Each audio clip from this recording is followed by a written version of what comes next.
오늘 제목이 뭐라 그랬어요? 좀 멋지십니다. 사랑하라. 첫 번째 뭐라 그랬어요? 회개하라. 두 번째요, 순종하라. 오늘 아침은요, 기뻐하라죠, 그죠? 예, 그리고 사랑하라. 예수님께서 사랑하라는 말씀 많이 하셨죠.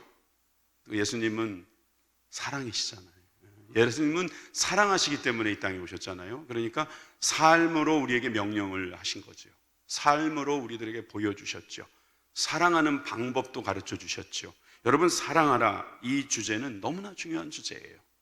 그래서 지금 이게 생방송으로 나가고 있고 녹화도 되고 있는데 오늘 좀 빠진 것 같거든요, 새벽 기도회 팀들이. 그러니까 계속 좀 올려놓을게요.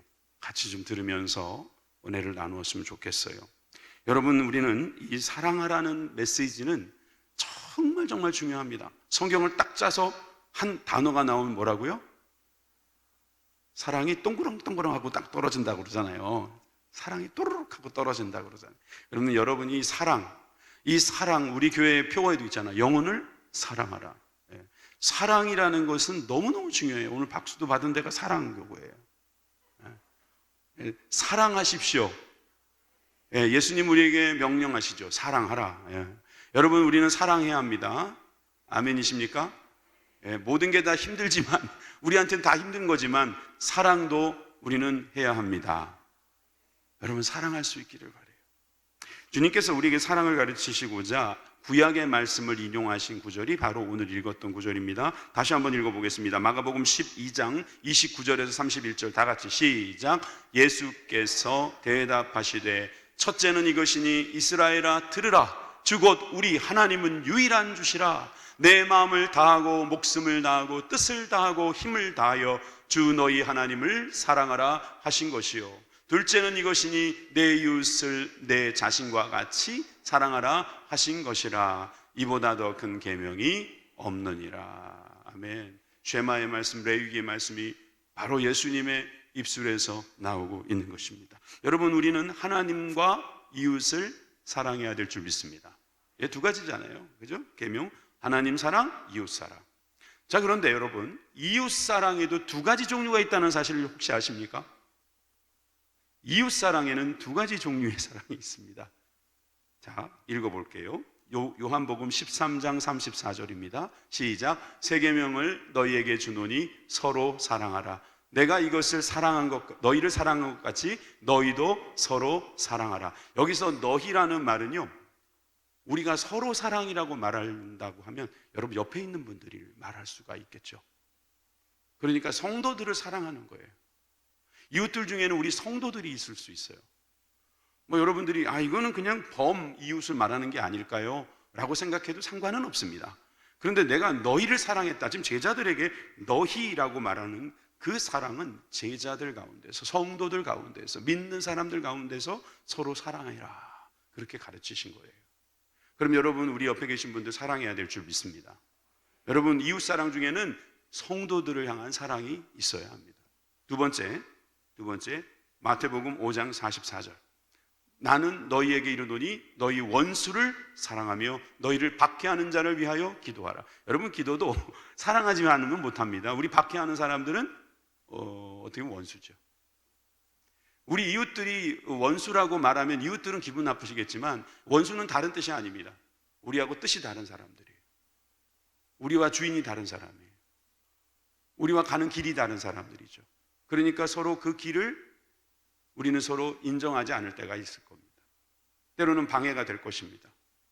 그래서 약간은 극단적인 표현이지만 원수 같은 이웃이라도 사랑하라 하는 거예요. 그러니까 여러분, 우리는 성도 사랑 그리고 이웃 사랑, 이것이 전체적으로 우리가 이웃 사랑이라고 말할 수 있어요. 성도 사랑하기는 그래도 좀 쉬워요. 그런데 이웃 사랑은 조금 어렵습니다.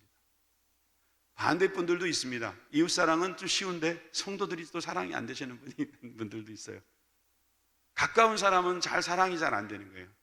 그런데 멀리 있는 사람은 또 그냥 형식적일 수도 있으니까 사랑하는 사람들도 보이더라고요.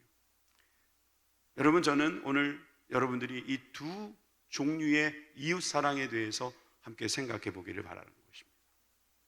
첫 번째, 우리가 이웃 사랑 중에 성도들에 대한 사랑을 한번 살펴보겠습니다. 그러려면 우리는 이 고린도전서 사랑장으로 가는 게 가장 좋겠다는 생각이 들어요.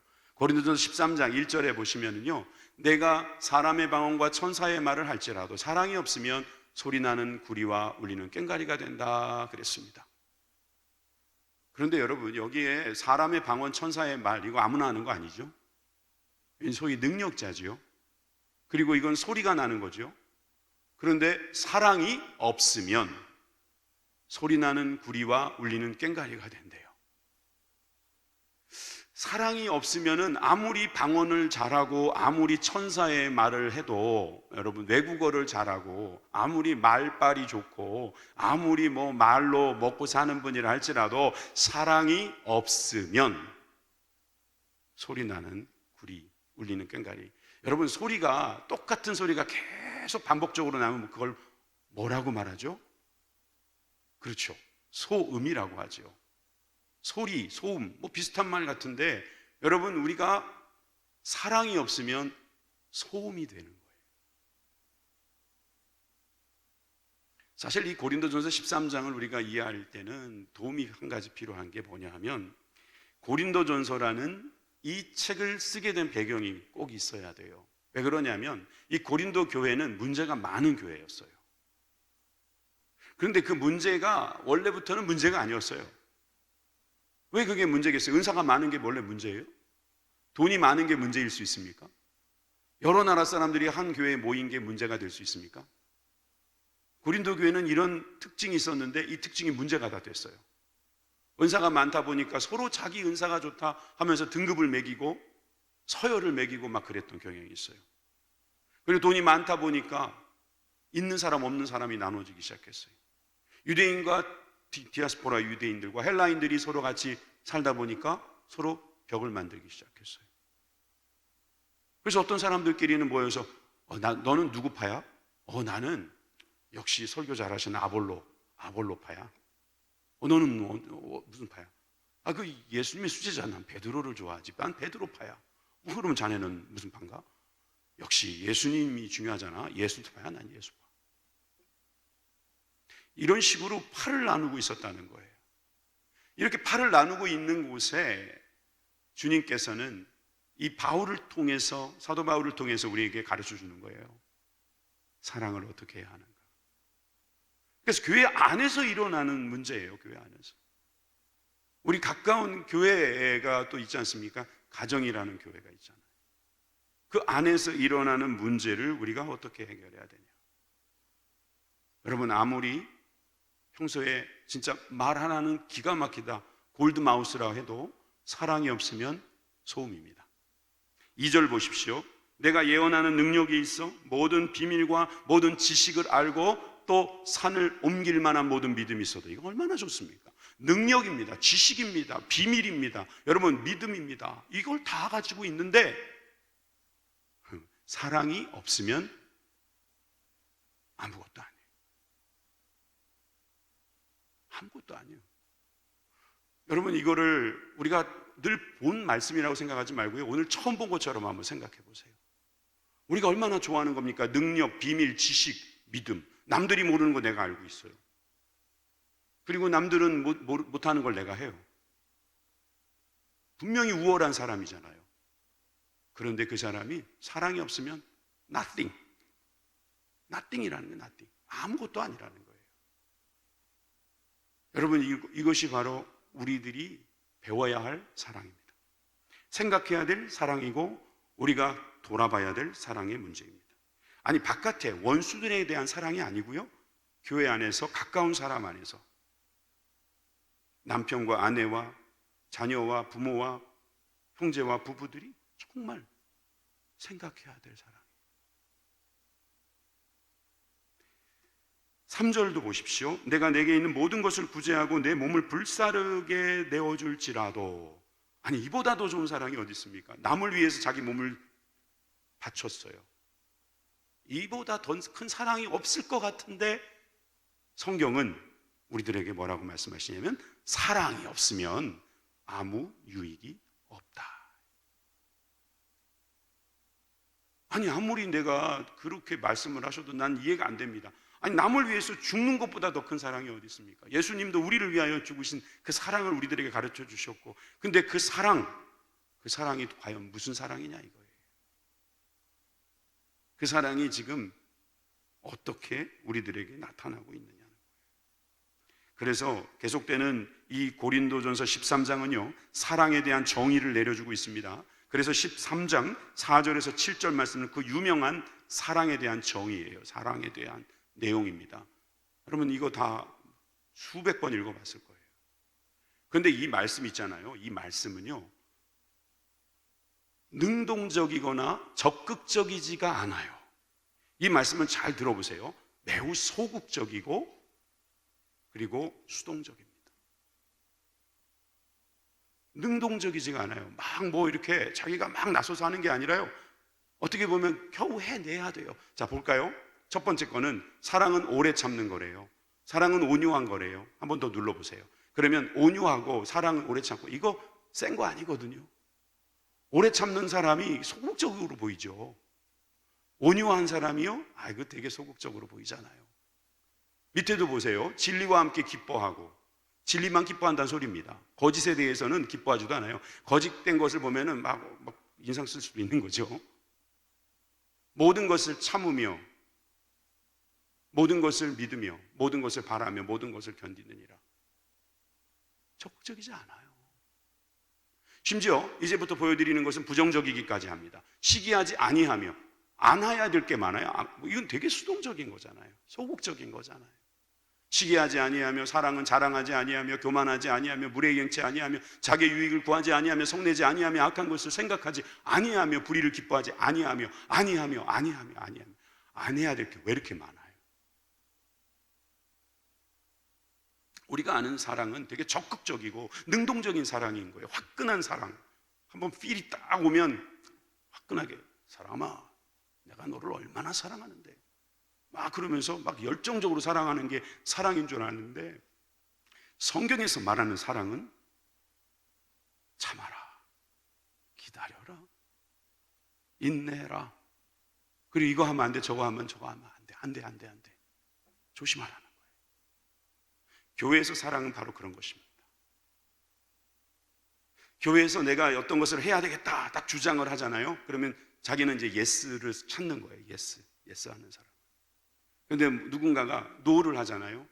그러면 이제 딱 선이 그어지는 거 보이잖아요. 그 성경에 주장하지 말라는 말씀입니다. 자기 생각이 아무리 옳다고 믿어지더라도 그것을 가지고 말할 때는 고린도전서 13장을 보세요.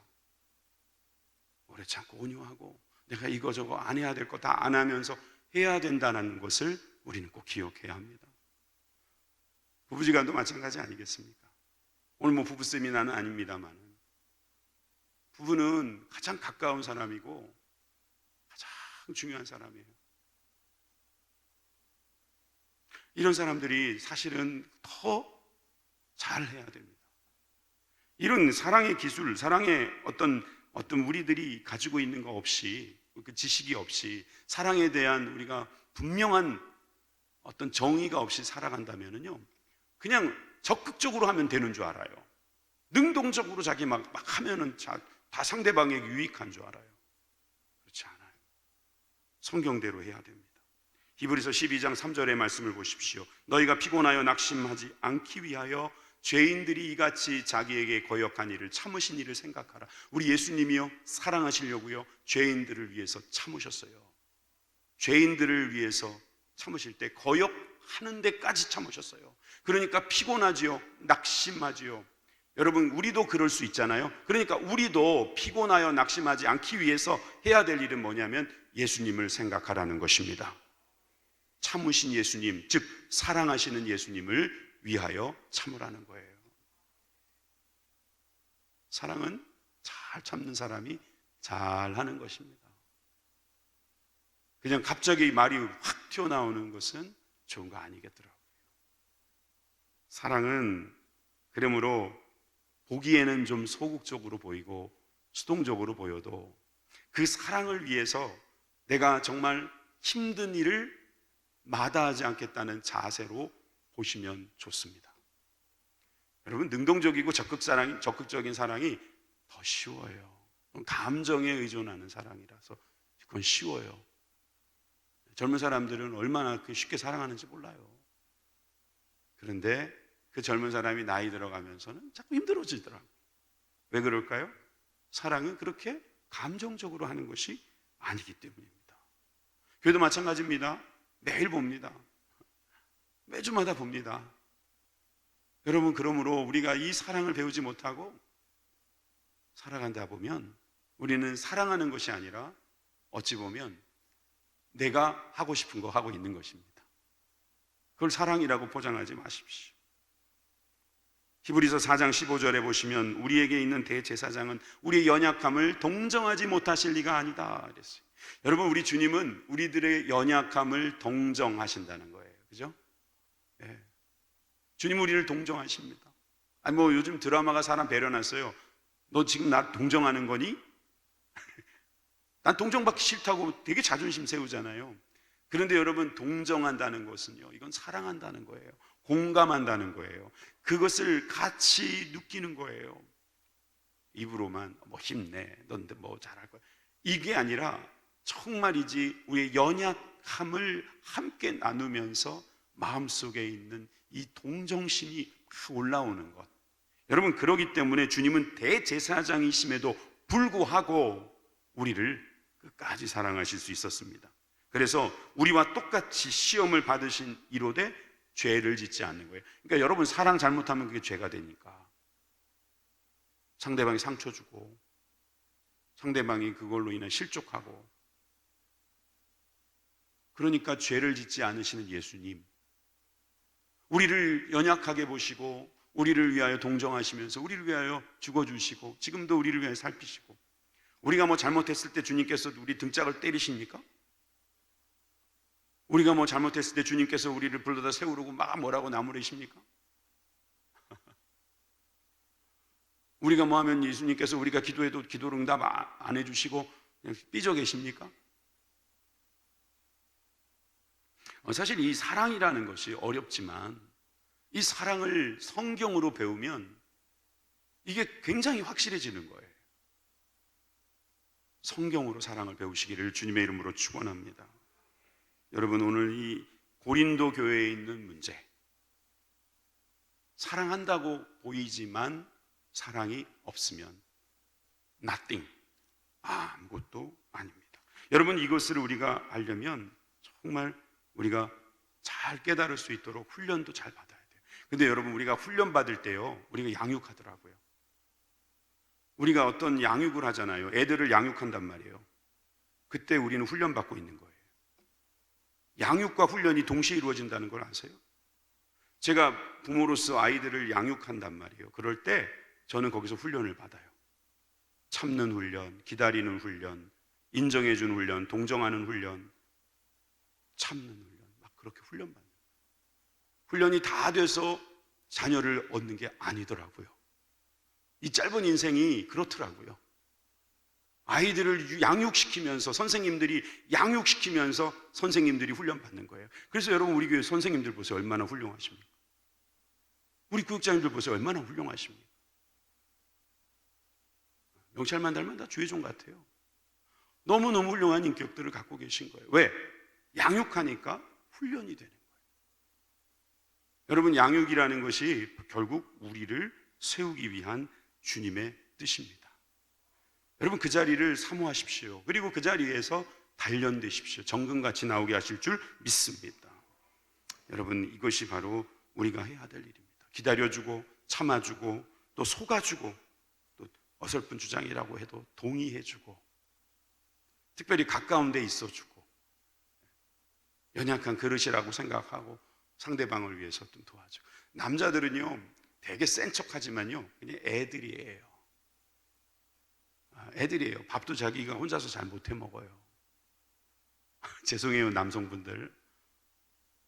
집에 여자분 안 계실까 봐 걱정되시잖아요. 지금 다 그렇게 바깥에서는 호랑이처럼 막 이리 와 저리 와 그러고 막 싸우던 분이 집에 와가지고는 밥 줘. 엄마는 어디 갔냐? 우리 집안 이야기예요. 이제 저의 집. 예. 남자들이요 되게 유치해요.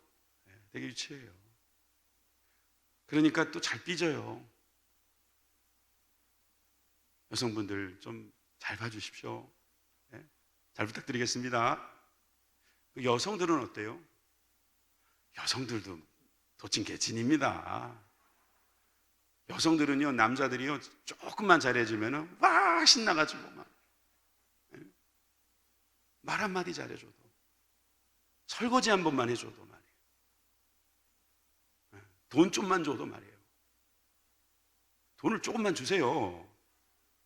뭐 어떻게 많이 줘요? 많이도 없잖아요, 여러분들. 그래도 돈 좀 주세요. 그리고 많이 아껴주시고, 어디 아프냐고 물어봐 주시고, 같이 가주시고. 여러분, 이게 쉽지 않은 거예요, 사실은. 네, 성도잖아요, 우리 다.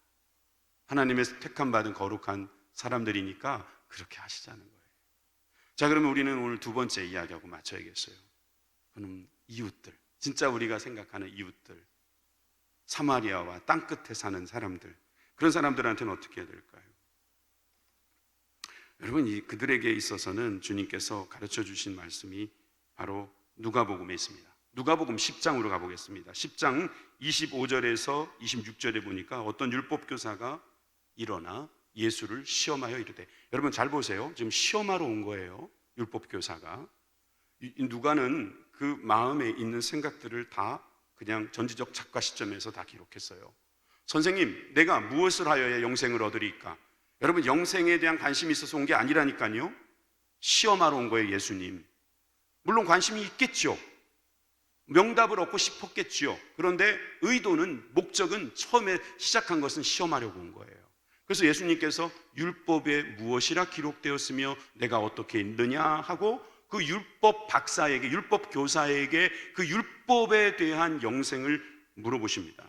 자, 그랬을 때 27절, 28절 뭐라고 대답하냐면, 대답하여 이르되 내 마음을 다하여 목숨을 다하여 힘을 다하여 뜻을 다하여 주 너희 하나님을 사랑하고 또한 내 이웃을 내 자신과 같이 사랑하라 하였나이다. 우리가 아까 읽었던 오늘 본문이었던 마가복음에도 비슷한 말씀이 나오잖아요. 근데 예수님께서 다르게 이 누가복음에서 말씀하세요. 너무 그냥 너무 평범하게 내 말이 옳도다 인정해 주시는 거예요. 이를 행하라 그러면 살리라. 옳도다 행하라 살리라. 너무 평이해요. 예수님 알고 계신 거예요. 너 나한테 시험하러 왔잖아. 알면서 왜 물어? 그거 하면 살면 되겠네. 거의 이제 그렇게 말씀하신 겁니다. 그런데 이 율법 교사는 물러서지 않습니다. 계속해서 29절에 이렇게 질문합니다. 그 사람이 자기에게 옳게 보이려고, 이제 그 시험의 의도는 뭐라고요? 자기를 옳게 보이려고 하는 거예요. 사람들 앞에서 자꾸 말하는 사람들은 자기가 옳게 보이려고 말하는 거예요. 자기 주장이 강한 사람은 자기가 옳다는 걸 말하려고 하는 거예요. 그런 거죠. 예수께 여짜오되 그러면 누가 내 이웃이 누구니까? 내 이웃이 누구니까? 여러분, 갑자기 이웃을 내 몸과 같이 사랑하라라고 말하는 그 하나 이웃을 딱 잡아내가지고 예수님을 시험하기 시작하는 겁니다. 이 이웃을 잘못 정의하면은 이 율법 교사들은 이런 쪽에 아주 밝거든요. 정의를 잘 내리고 또 이것을 가지고 분석하거나 또 이것을 어떤 해석하거나 또 이것을 어떤 학문적으로 또 율법적으로 재해석해가지고 그것을 공격으로 쓰고 있습니다. 안식일을 지켜라. 근데 안식일을 얼마만큼 잘 지켜야 되냐? 그래서 얼마는 걸어가고 얼마는 또 쉬어야 되고 또 어디까지는 가능하고 어디까지는 가능하지 않다. 이거 정하는 사람이 누구라고요? 율법 교사들이에요. 그러니까 이제 예수님을 시험하려고 내 이웃이 누구냐라고 말꼬리를 붙들고 지금 들어가고 있습니다. 그랬을 때 예수님께서는 그 자기가 옳게 보이려고 했던 그에게 주님께서는 그 이웃에 대한 가르침을 주시기 시작합니다. 사실 이 누가복음 10장은 지금부터 주어지는 말씀 때문에 이런 이야기가 있었다고 볼 수도 있어요. 자, 30절에서 35절까지 쭉 읽어보겠습니다. 예수께서 대답하여 이르시되 어떤 사람이 예루살렘에서 여리고로 내려가다가 강도를 만나매 강도들이 그 옷을 벗기고 때려 거의 죽은 것을 버리고 갔더라. 마침 한 제사장이 그 길로 가다가 그를 보고 피하여 지나가고 또 이와 같이 한 레위인도 그곳에 이르러 그를 보고 피하여 지나가되. 여러분, 우리가 잘 아는 그 이야기죠. 한 사람이, 어떤 사람이, 이름도 없어요. 어떤 사람이 강도 만나가지고 고반 죽게 되었습니다. 그런데 31절에 보니까 한 제사장이 지나갑니다. 또 한 레위인이 또 지나갑니다. 이들의 특징은 뭔지 아세요? 똑같아요. 똑같아요. 두 사람이 뭐 약간 직업도 비슷한 것 같긴 하죠. 근데 행동도 똑같아요. 뭐라고 돼 있어요? 그를 보고 피하여 지나가고, 그를 보고 피하여 지나가고, 그를 보고 피하여 지나가고. 봤는데 피합니다. 그냥 지나갑니다. 이들의 행동은 이거였습니다. 자, 그런데 그 다음에 이야기를 보면 사마리아인이 등장합니다. 33절부터 봅니다. 어떤 사마리아 사람은 여행하는 중 거기 이르되 그를 보고 불쌍히 여겨 가까이 가서 기름과 포도주를 그 상처에 붓고 싸매고 자기 짐승에 태워 주막으로 데리고 가서 돌보아 주니라. 그 이튿날 그가 주막 주인에게 데나리온 2를 내어주며 이르되 이 사람을 돌보아 주라. 비용이 더 들면 내가 돌아올 때에 갚으리라 하였으니. 여러분, 이 내용 보면 사마리아 사람도 그냥 보고 피하여 지나갈 수 있었습니다. 그런데 예수님이 예화로 둔 이 이야기에는 이 사람 뭐라고 말하냐면 보고 불쌍히 여겼다. 앞에 제사장과 레위인 두 사람의 특징, 그리고 사마리아인의 특징을 볼 때에 큰 차이는 그냥 보고 지나가지 않는 거예요. 불쌍히 여기는 거예요. 불쌍히 여길 만한 사람에게나 불쌍히 여겨야 된다라고 생각했던 율법 교사들. 그래서 이방인들은 그냥 그런 사람들은 불쏘시개, 지옥의 불쏘시개고 개 돼지처럼 여겼던 사람들이에요. 아침마다 일어나면 내가 여자로 태어나지 않은 것을 하나님께 감사하나이다. 내가 이방인으로 태어나지 않은 것을 감사하나이다. 뭐 그렇게 기도했던 사람들이에요. 그런데 이런 사람들이 사마리아 사람은 그 강도 만난 사람을 불쌍히 여겼다는 말을 듣고 예화를 들어도 참 예수님 고약하게 드신다라고 말할 수 있었을 겁니다. 그런데 그 내용은 무엇인가 보면 누가 그 강도 만난 자의 이웃이겠느냐. 여러분, 그것이 36절에 나옵니다. 36절에 보니까 내 생각에는, 그러니까 그 율법 교사에게 물어보는 거죠. 이 세 사람 중에 누가 강도 만난 자의 이웃이 되겠느냐. 이렇게 예수님은 역질문을 드리는 거예요. 아까 율법 교사가 뭐라고 질문했습니까? 뭐라고 질문했어요? 예, 그 다음 거 보여줘 보세요. 29절에 보니까 내 이웃이 누구니까? 내 이웃이 누구니까? 라는 질문에 예수님은 뭐라고 역질문했다고? 다시 앞으로 가보세요. 36절. 누가 강도 만난 자의 이웃이 된 이웃입니까?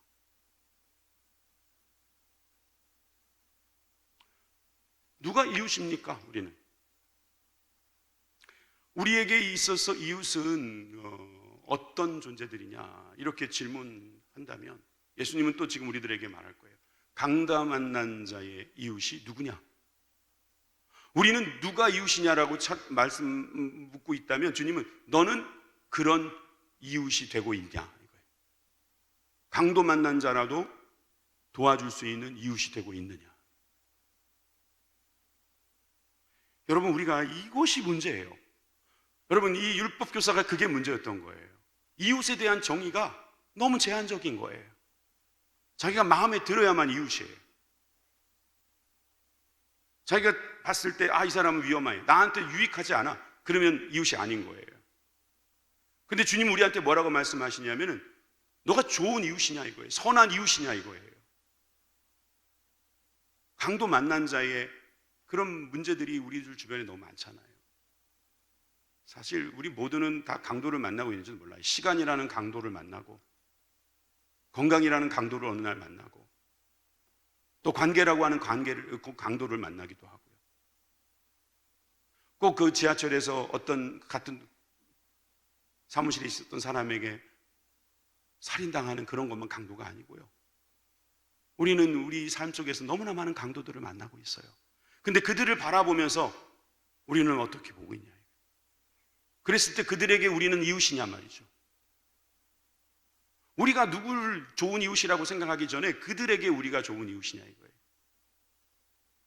많은 사람들이 우리를 기독교인으로 생각하면서 우리들을 지켜보고 있습니다. 새 눈 뜨고 가재미 눈으로 맨날 쳐다보고 있어요.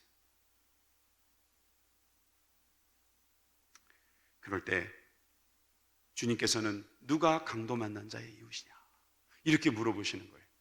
무슨 말을 해야 되겠습니까? 무슨 말을? 그러니까 37절에 말 못하고 있는 이 율법교사에게 가서 너도 이와 같이 하라 하시니라. 누구처럼 말하는 거예요? 사마리아인처럼. 여러분, 우리가 핑계를 많이 댈 수 있습니다. 저 사람은 나를 공격한 사람이기 때문에 내 이웃이 아닙니다. 저 사람은 나하고 생각이 다르기 때문에 이웃이 아닙니다 라고 말할 수 있어요. 그러나 그들이 다 강도 만난 사람이라면 우리는 그들의 이웃이 되어야 된다는 말씀이에요. 그런 차원에서 주님께서는 우리를 공감하시고 동정해 주시고 긍휼히 여겨 주셨기 때문에 사랑하신 분 맞습니다. 주님, 우리의 모양이 어떠하든 우리의 행동이 어떠하든 우리의 마음이 어떠하든 주님께서 우리를 사랑하십니다. 이 사랑을 우리는 배워야 되는 거죠. 여러분, 교회조차도 위선적인 행동을 해서는 안 된다는 것입니다. 정말 우리가 이것을 잘 생각하다 보면 사랑하라는 예수님의 명령 앞에서 우리는 우리 스스로를 다시 세울 수 있을 것입니다. 요한일서 4장 16절에 보니까 하나님이 우리를 사랑하시는 사랑을 우리가 알고 믿었노니 하나님은 사랑이시라. 믿으십니까? 자, 그 다음부터는 우리 같이 읽어볼까요? 시작. 사랑 안에 거하는 자는 하나님 안에 거하고 하나님도 그의 안에 거하시느니라.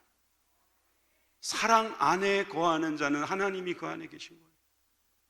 아, 사랑이 하나님이시니까 맞구나. 내가 사랑하지 않고 있다면 하나님이 내 안에 없는 거예요. 내가 뭘 하는데 그게 하나님을 하는 거예요. 하나님 하는 거예요. 하나님 하는 거. 요즘 그런 거 있잖아요. 누가 누구 한다. 왜 그런 거 있죠? 제 이름이 원일인데 원일이 원일했다. 그러면 원일이 원일값 했다. 원일꼴 했다. 원일짓 했다. 이런 말이거든요. 맞죠? 처음 들어보는 말이에요. 네. 하나님께서 하나님 하신 거예요.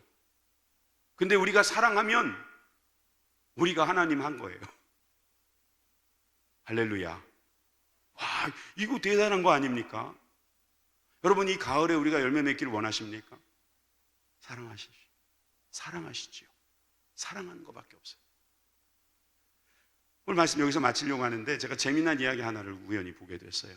일본에 어떤 노부부가 있었는데 이 노부부가 산책을 자주 나갔어요. 근데 산책을 이 노부부가 다니면서 손을 꼭 잡고 계신 거예요. 그래서 이 모습이 다정해 보이기도 하고 부러워 보이기도 하고 그래서 그 노부부에게 누군가가 다가가서 물어봤답니다. 서로 참 사랑하시나 봐요. 두 분이 항상 손을 꼭 그렇게 붙잡고 계시네요. 그랬더니 그 노부부 중에 한 분이 이렇게 말을 했답니다. 우리는 손만 붙잡는 게 아니에요. 우리는 꼭꼭을 해요. 이러는 거예요. 아니, 무슨 말이야? 이 사람 속으로 그랬을 거예요. 나이가 지긋하신 분들이 지긋지긋하지도 않으신가? 그게 무슨 손을 꼭꼭 잡는다는 뜻인가? 이랬는데 좀 설명 좀 해주시겠어요? 그랬더니 이거는요, 껄껄 웃으시면서 사랑을 표현하는 겁니다. 우리가 서로 손을 잡고 가다가 엄지손가락으로 상대의 손을 꼭꼭꼭 누른답니다. 그러면 또 상대도 꼭꼭 눌러준대요. 무슨 뜻이냐면 사랑해라는 말이고, 그러면 놔두라는 말이에요. 어우, 닭살. 뭐 그렇게까지. 근데 이 이야기를 듣고 이제 재밌어 하니까 이분이 사실 우리가 시작한 게 아니라 우리도 따라하게 됐어요. 이웃에 우리보다 더 나이 많으신 노부부가 살고 계셨는데 젊은 연인처럼 맨날 손을 붙잡고 계셨습니다. 그런데 그 부인이 뇌졸중으로 쓰러지면서 의식을 잃으셨대요.